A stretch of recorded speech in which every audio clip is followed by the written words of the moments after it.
Emotional eating. That's going to be the topic of my next video mini-series. And in today's video, I'm going to look at what exactly classifies as emotional eating and what doesn't, and also how to spot whether you may suffer from emotional eating. So first off, what is emotional eating? What classifies as emotional eating? Emotional eating is the tendency that when dealing with difficult and stressful situations and feelings, we have the tendency to eat, even if we're not feeling remotely hungry.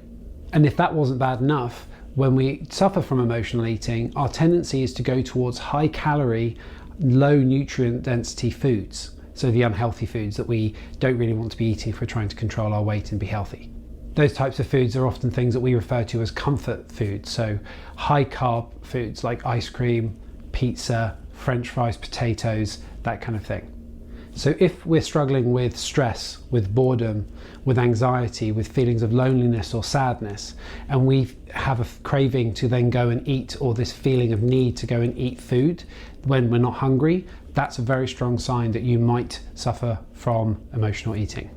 Emotional eating can be a sign of depression, but you don't need to have depression to emotionally eat. So that's something to bear in mind. If you feel great most of the time and you're thinking, I don't suffer from emotional eating, I'm always in a good mood, I'm positive, but then when you go into periods of chronic stress and you do find yourself eating even if you don't feel hungry, and you go towards those high calorie, high carbohydrate dense foods, then maybe that is something that we need to look at. One thing that needs clarification is that emotional eating is not the same as binge eating or eating disorders.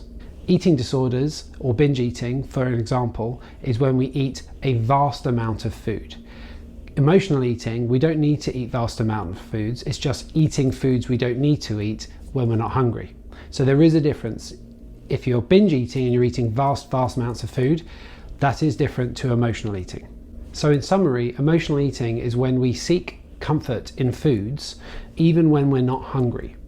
And we tend to go for high calorie, high carbohydrate dense foods. So there isn't that much nutrition to them, but there's an awful lot of calories to them.